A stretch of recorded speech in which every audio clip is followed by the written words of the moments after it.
Good evening guys. कल हमने start किया था गुडविल और मैंने आपको बताया था कि उसमें 5 मेथड्स हैं और हमने फर्स्ट मेथड स्टार्ट किया था। कौन सा? Simple average profit method, right. उसके फॉर्मूलेस क्या थे? सिंपल एवरेज प्रॉफिट मेथड में हमने सीखा था कि सबसे पहले एवरेज प्रॉफिट कैसे निकाला जाता है। एवरेज प्रॉफिट आता है टोटल प्रॉफिट अपॉन में नंबर ऑफ ईयर्स, राइट। ऐसे सीखा था। फॉर एग्जाम्पल 2016 में 10 लाख है, 17 में 15 लाख है, 18 में 20 लाख है। तो एवरेज कैसे निकालते हैं? इन तीनों को प्लस करके अपॉन में 3 करके। फिर हमने गुडविल का फॉर्मूला भी सीखा था और गुडविल का फॉर्मूला क्या था? Average profit into number of years purchase. Average profit आपने निकाल लिया था और नंबर ऑफ इयर्स परचेज क्या होता है कि इतने साल तक तो आप ये प्रॉफिट आराम से कमा लोगे, राइट। ये तो काफी इजी था, बट आज जो हम सीखने वाले हैं वो बहुत इंपॉर्टेंट है। इस चैप्टर का काफी इंपॉर्टेंट टॉपिक है, ठीक है। स्पेशली स्टार्टिंग के 15 मिनट्स बहुत ध्यान से समझना। अगर ये 15 मिनट्स अच्छे से समझ आ गया तो ये पूरी क्लास आराम से हो जाएगी, ठीक है। तो आप लोग लिखिए, सबसे पहले एक नोट लिखो, उसके बाद मैं आपको समझाऊंगा ये सारा। एक नोट लिखो, abnormal gains, abnormal gains AB, abnormal gains must be reduced, abnormal gains must be reduced, and abnormal losses must be added back, to find correct value of goodwill, I repeat, abnormal gains must be reduced and abnormal losses must be added back to find correct value of goodwill. अब ये क्या है, क्यों है, अब ये समझेंगे।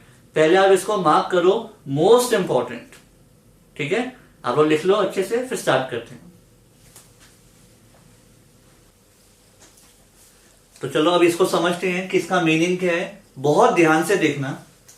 Suppose आपकी हल्दीराम है, ठीक है। सपोज आपकी हल्दीराम है एंड 2016 में आपको प्रॉफिट हुए थे 12 लाख के, मान लो 17 में हुए थे 8 लाख के और 18 में हुए थे 10 लाख के, ठीक है। 12 लाख, 8 लाख, 10 लाख।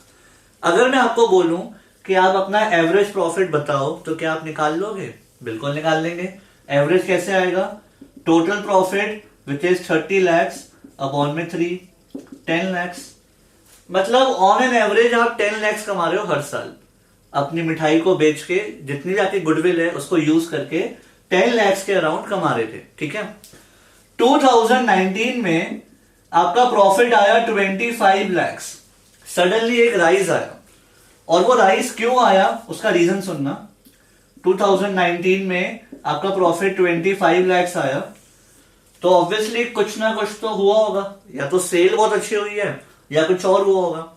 तो जब हमने रीजन ढूंढा तो उसमें मालूम पड़ा कि जो आपका प्रॉफिट एंड लॉस अकाउंट है, इस साल आपका प्रॉफिट 25 lakhs आया और उसका रीजन ये था कि इस साल हल्दीराम ने अपनी एक प्रॉपर्टी बेची थी, बिजनेस की प्रॉपर्टी बेची थी, और उस प्रॉपर्टी, उस लैंड को बेच के 15 lakhs का प्रॉफिट हुआ था, ठीक है। और प्रॉफिट कहां आते हैं? इधर।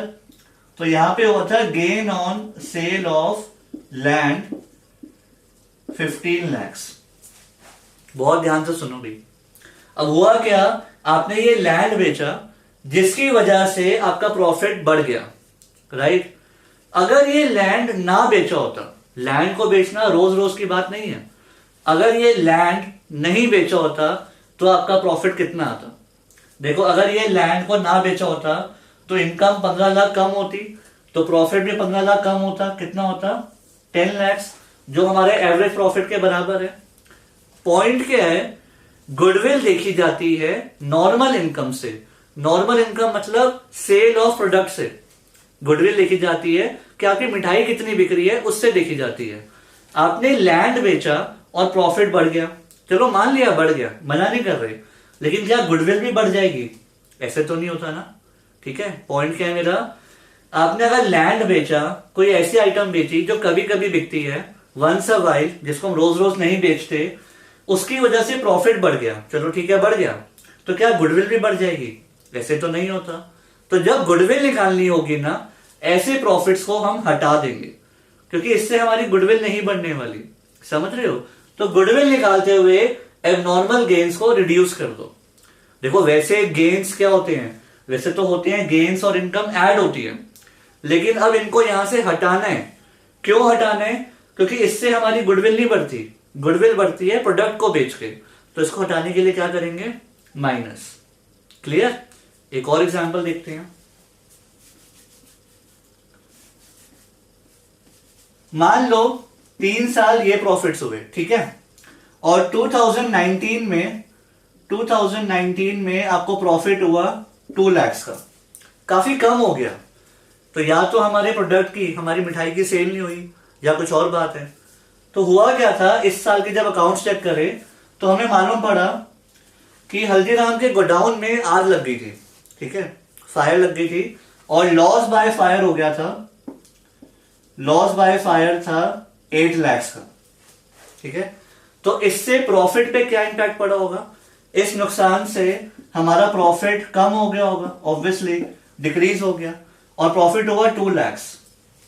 तो एक बात बताओ, क्या ये आग लगने से हमारी गुडविल कम हो जाएगी? अगर हम रेनोवेशन करवाएंगे, सब कुछ ठीक करवाएंगे, और 1 हफ्ते बाद 2 हफ्ते बाद फिर से काम शुरू करेंगे, तो क्या हमारी मिठाई नहीं बिकेगी? हल्दीराम की बिकेगी ना। इससे गुडविल तो कम नहीं होती, प्रोडक्ट में तो कोई कमी नहीं है ना। ये तो नेचुरल लॉस है, आग लग गई, हमारी गलती तो नहीं है। तो पॉइंट क्या है, आग लगने के बाद जब ये रेनोवेशन हो जाएगी तो मिठाई तो फिर से बिकेगी। तो इस लॉस की वजह से मेरा प्रॉफिट कम हो गया। अगर ये लॉस ना हुआ होता, अगर ये आग ना लगी होती, तो मेरा प्रॉफिट ज्यादा आता, 10 लाख का। ये मानते हो? तो जब गुडविल निकाल रहे हैं तो ऐसे नुकसान को हटाया जाता है। ऐसे नुकसान मतलब जो कभी कभी होते हैं, जिससे हमारे प्रोडक्ट की सेल पे डिफरेंस नहीं आता, जिसको हम एबनॉर्मल लॉसेस बोलते हैं, ऐसे लॉसेस को हटाना चाहिए गुडविल निकालते हुए। ठीक है, एक्चुअली में लॉस तो हुआ है, मना नहीं कर रहे, लेकिन गुडविल निकालने के टाइम इसको हटा देंगे, क्योंकि इससे गुडविल पे कोई इंपैक्ट नहीं पड़ता। क्लियर? तो जो इनकम्स पहले ऐड की थी, जो extra ordinary incomes, abnormal incomes पहले ऐड की थी, अब वो माइनस होंगी, रिड्यूस। और जो लॉसेस पहले माइनस किए थे, एक्स्ट्रा ऑर्डिनरी लॉसेस, अब उनको ऐड बैक करोगे। ठीक है, बेसिकली इन दोनों का इंपैक्ट हटा रहे हैं गुडविल निकालते टाइम। ठीक है, क्योंकि गुडविल देखी जाती है प्रोडक्ट की सेल से, इन सब फैक्टर से नहीं देखी जाती। आई होप थोड़ा सा क्लियर हो गया होगा। ठीक है, अब अपने नोट्स बना लो, फिर क्वेश्चन स्टार्ट करते हैं और क्लियर हो जाएगा।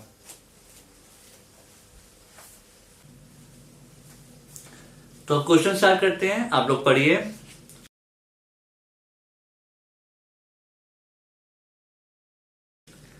Arun and Bharat are partners sharing profits in 3:2. They decided to admit Manu as a partner from 1st April on the following terms. Manu will be given 2/5 share of profit. ये line किसी काम की नहीं है, क्योंकि हमें तो गुडविल निकालनी है। Goodwill of the firm will be valued at 2 years purchase of 3 years normal average profit. इसे करो अंडरलाइन, नॉर्मल एवरेज प्रॉफिट। मतलब वो खुद आपको हिंट दे रहे हैं कि जो आपको प्रॉफिट चाहिए वो नॉर्मल प्रॉफिट चाहिए, तो ऑब्वियसली जो एबनॉर्मल आइटम्स हैं उन्हें हटा दो।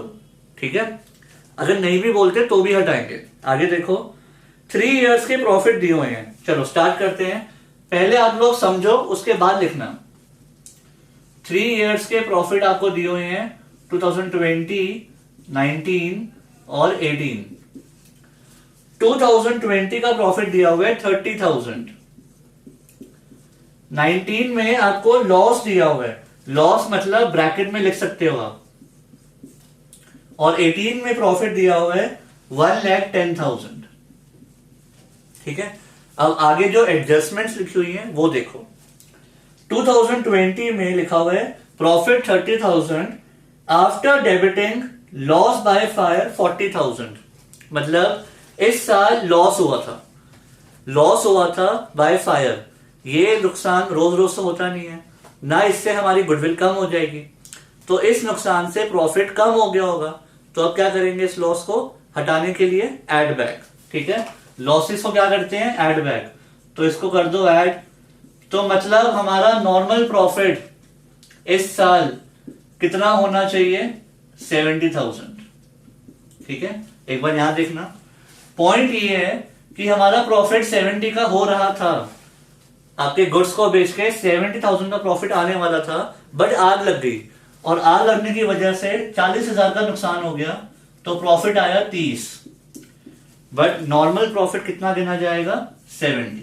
गुडविल इसके अकॉर्डिंग आएगी। ठीक है, आगे देखो 19 में क्या हुआ, 80,000 का लॉस हुआ। क्यों, it includes voluntary retirement compensation 1,10,000।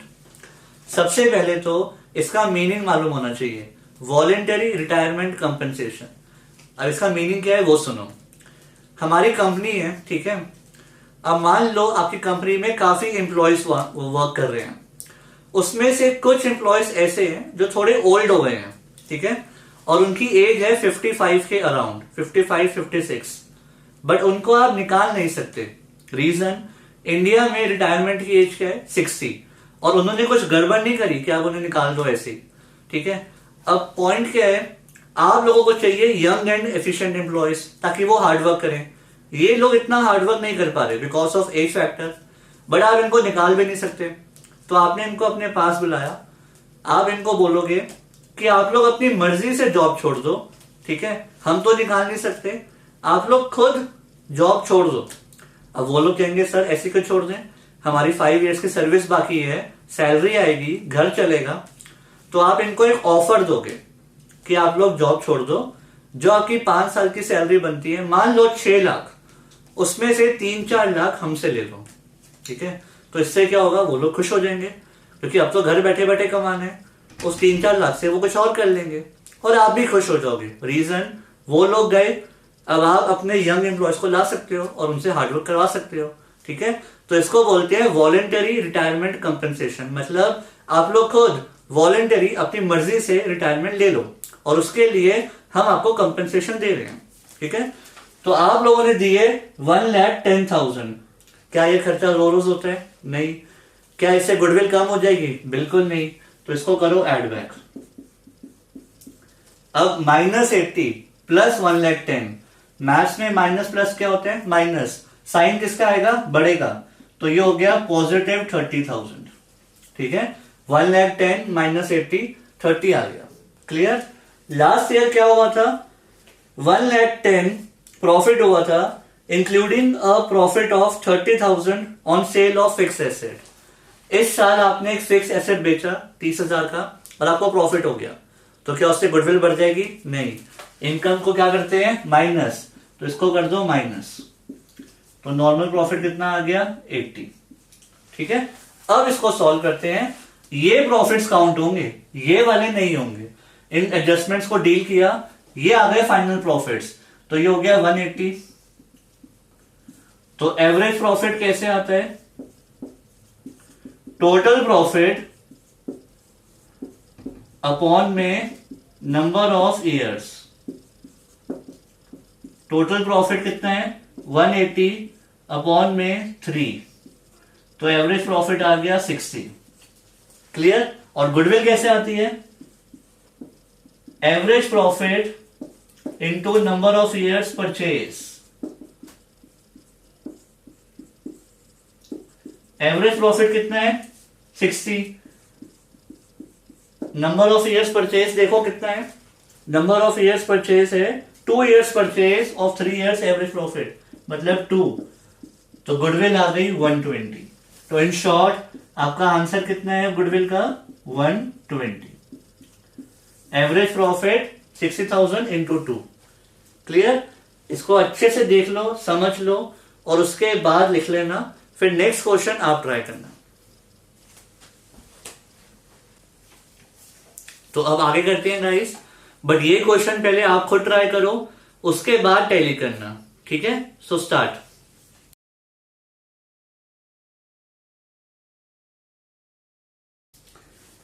अब आप लोग देखिए, इसमें लिखा है Bhaskar and Pillai are partners sharing profit and losses 3:2. They admit Kanika into partnership for 1/4 share in profit. Kanika brings her share of goodwill in cash. Goodwill for this purpose is to be calculated at 2 years purchase. इसे करो underline. Of average normal profit of past 3 years. Normal को करो underline. फिर से hint दे दिया कि abnormal items हटानी होती है. प्रॉफिट फॉर लास्ट 3 years वर, तो पहले प्रॉफिट्स लिखते हैं. 18, 19, 20. 3 साल के प्रॉफिट्स आपको दिए हुए हैं. 18, 19, 20. और 3 साल के प्रॉफिट्स क्या लिखे हुए हैं? 50,000. फिर दूसरे साल में लॉस 20,000 और तीसरे साल में प्रॉफिट 70,000. ठीक है, तो सबसे पहले 18 का देखते हैं. Including profit on sale of assets. आपको प्रॉफिट हुआ था, पहले आपने एड बैक किया होगा, अब क्या करना है? माइनस. इसको हटाना है. सेल ऑफ एसेट्स के प्रॉफिट्स को हटा दिया, तो नॉर्मल प्रॉफिट आ गया 45,000. ठीक है, आगे देखो. लॉस हुआ इंक्लूडिंग लॉस बाय फायर 30,000. तो पहले लॉस को माइनस किया होगा, अब क्या करेंगे? ऐड. तो -20 + 30 ये होता है +10. राइट. लास्ट ईयर में देखो क्या लिखा हुआ है? 70,000 का profit including insurance claim received 18,000. क्या इंश्योरेंस क्लेम हमें रोज रोज मिलती है? पिछले साल जब गुड्स जले थे उसकी इंश्योरेंस मिली होगी, लेकिन ये नॉर्मल इनकम तो है नहीं, तो इसको भी हटाना है. तो क्या करेंगे? माइनस. आगे देखो क्या लिखा हुआ है? Interest on investment and dividend received 8,000. आपने कहीं पे इन्वेस्टमेंट की थी, मान लो बैंक में पैसे लगाए थे, उस पर इंटरेस्ट मिला, या आपने शेयर्स में पैसा लगाया था. जब आप शेयर्स में इन्वेस्ट करते हो तो उस पर डिविडेंड मिलता है, लेकिन क्या ये हमारे प्रोडक्ट्स से रिलेटेड है? इससे हमारी गुड्स की सेल तो बढ़ेगी नहीं, तो इस इनकम को भी हटाना है. ये हमारी नॉर्मल इनकम नहीं है, ये गुड्स को बेच के नहीं हुआ, इसीलिए इसको हटाना है. ठीक है, तो -8,000. तो ये हो गया 70 - 18 52 - 8 44. अब चेक कर लो. 40 40 89 99,000. तो एवरेज प्रॉफिट हो गए, टोटल प्रॉफिट अपॉन में नंबर ऑफ ईयर्स 33, और गुडविल हो जाएगी average profit into number of years purchase. Number of years purchase. Average profit आ गए 33, और नंबर ऑफ ईयर्स परचेज देखो कितना है, इसमें लिखा है 2 years purchase, so it should be 66,000. ठीक है, ये तो हो गई आपकी गुडविल. आगे देखो. Also calculate goodwill brought by Kanika. कितनी गुडविल लाएगी? अब सुनो ध्यान से. मैंने उसको बोला मेरी फर्म की गुडविल है ये. अब आप जितने शेयर के लिए आओगे उतनी गुडविल लाओगे. कितने शेयर के लिए आई है वो? कनिका आई है 1/4 शेयर के लिए, तो वो लाएगी फर्म की गुडविल का 1/4 शेयर. तो 66,000 का 1/4, ये कितना हो गया?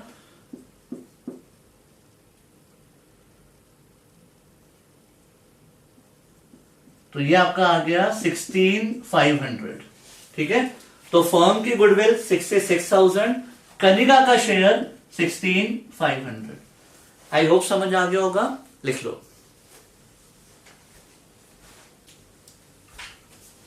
तो अब नेक्स्ट क्वेश्चन करते हैं. आप लोग पढ़िए.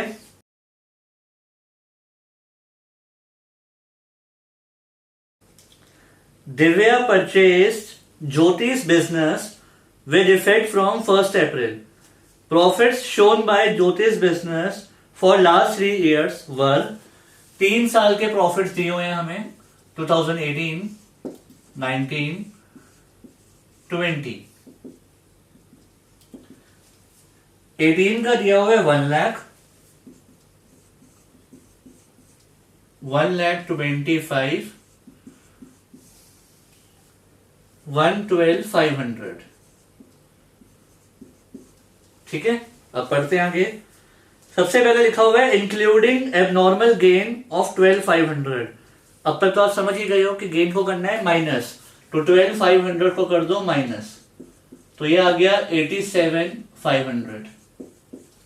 ठीक है, आगे after charging loss of 25, loss को करते हैं ऐड, तो 25 के लॉस को ऐड किया तो 150। ठीक है, आगे excluding 12,500 as insurance premium on firm's property. अब सुनना बहुत ध्यान से, ये नया पॉइंट है। आपने 11th में किया था, इंश्योरेंस एक खर्चा होता है, और इंश्योरेंस कोई एबनॉर्मल खर्चा नहीं है, इंश्योरेंस हर साल होता है। हाँ, ये अलग बात है अगर लॉस बाय फायर हो जाए तो वो कभी कभी की बात है, और इंश्योरेंस रिसीव हो जाए, इंश्योरेंस जब हमें मिलती है, इंश्योरेंस क्लेम, वो एक नॉर्मल इनकम है। बट इंश्योरेंस प्रीमियम आप हर साल भरते हो। आपने अपने डैड को देखा होगा, कार की इंश्योरेंस हर साल जाती है, हेल्थ इंश्योरेंस हर साल जाती है, ये एक नॉर्मल खर्चा है। ठीक है, हाँ, इंश्योरेंस क्लेम मिलना एक नॉर्मल इनकम है। ठीक है, बट ये इंश्योरेंस एक नॉर्मल खर्चा है। अब सुनो, वो कह रहे हैं इंश्योरेंस का खर्चा था जो आपने दिखाया नहीं या जो आपने लगाया नहीं, लेकिन अब वो इंश्योरेंस दिखानी है। ठीक है, नॉर्मल खर्चा है, वो आपने पहले भी नहीं दिखाया था, अब दिखाना है।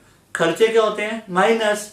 अब सुनो, प्रॉफिट एंड लॉस में मान लो आपका प्रॉफिट आया 10 लाख, ठीक है, और वो कह रहे हैं एक नॉर्मल खर्चा था जो रह गया दिखाना, या इंश्योरेंस लगाई नहीं, ठीक है, पहले इंश्योरेंस नहीं दिखाई, अब दिखा दो। तो अगर ये खर्चा करोगे तो एक्चुअल प्रॉफिट कितना हो जाएगा? 9 लाख।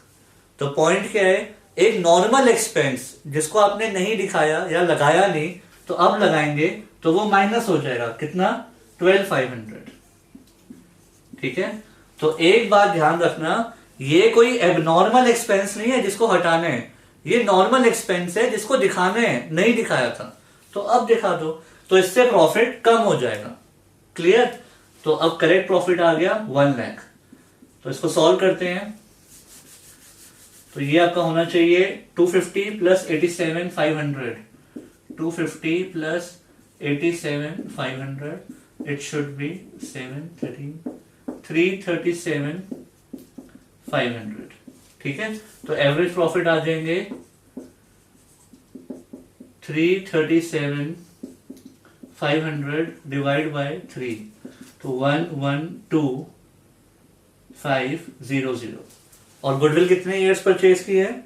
गुडविल है आपकी 2 ईयर्स परचेज, तो गुडविल आ जाएगी average profit into 2 years purchase, तो 1,500, तो ये होना चाहिए 2,25,000। क्लियर? तो इसमें नया पॉइंट क्या था, इंश्योरेंस एक नॉर्मल खर्चा है जो पहले नहीं लगाई तो अब लगा दो, तो नॉर्मल एक्सपेंस क्या होते हैं? माइनस। ठीक है, अब लिख लो।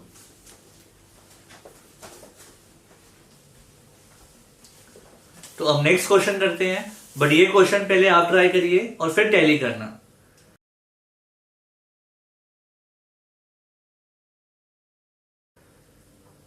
Goodwill was to be valued 2 years purchase of normal profit of last 4 years। आपको 4 years के प्रॉफिट दिए हुए हैं, 17, 18, 19, 20, 80,000, 145, 160, 2 lakhs। ठीक है, अब देखो क्या लिखा हुआ है, abnormal loss of 20,000 was debited, debited मतलब माइनस हो गया था 17 में, तो 20,000 का लॉस माइनस हुआ था, अब करेंगे एड बैक, तो ये हो गया 1 लाख। आगे देखो, fix asset was sold in 2018 और प्रॉफिट था 25, तो पहले प्लस हुआ था, अब क्या होगा? माइनस, तो ये हो गया 120। लास्ट पॉइंट, 2019 में assets were not insured due to oversight, भूल गए, तो अब दिखानी है इंश्योरेंस प्रीमियम जो उस टाइम पे नहीं दिखाई थी 15,000। देखो इंश्योरेंस प्रीमियम हर साल जाता है, ठीक है, और वो कह रहे हैं उस साल नहीं दिखाया था। अगर जेन्युइनली आप अपने एक्सपेंसेस दिखाते तो प्रॉफिट थोड़ा कम आता, तो गुडविल तो उसी अकॉर्डिंग काउंट होगी, ठीक है। तो अब हम प्रॉफिट को कम करेंगे, कितना कम करना है, 15,000। तो एक्चुअल प्रॉफिट कितने आने चाहिए थे हमारे, 145। अगर हम ये ना बोलते तो 145 ही तो प्रॉफिट आता, तो वही दिखाएंगे। इसके लिए कुछ लिखा नहीं, तो ये 2 लाख ही है। अब चेक कर लेते हैं टोटल, 2 लाख, 3 लाख, 420, 565, ठीक है। तो एवरेज प्रॉफिट आएंगे 565 डिवाइड बाय 4, क्योंकि 4 साल है, तो 4 1 जा 4, 4 4 जा 4 1 जा 100, 4 2 जा 8, तो इट शुड बी 141 250। अब गुडविल देखो कितने इयर्स परचेज है, गुडविल है 2 इयर्स परचेज, तो गुडविल आएगी 141 250 इंटू 2, तो इट शुड बी 282 500। तो ये आपका आंसर होना चाहिए, ठीक है। तो ये आप लिख लो। बाकी अब मैं कुछ क्वेश्चंस आपको होमवर्क में दे रहा हूं, वो आप जरूर ट्राई करना। तो अब नेक्स्ट क्लास में करेंगे। सी यू।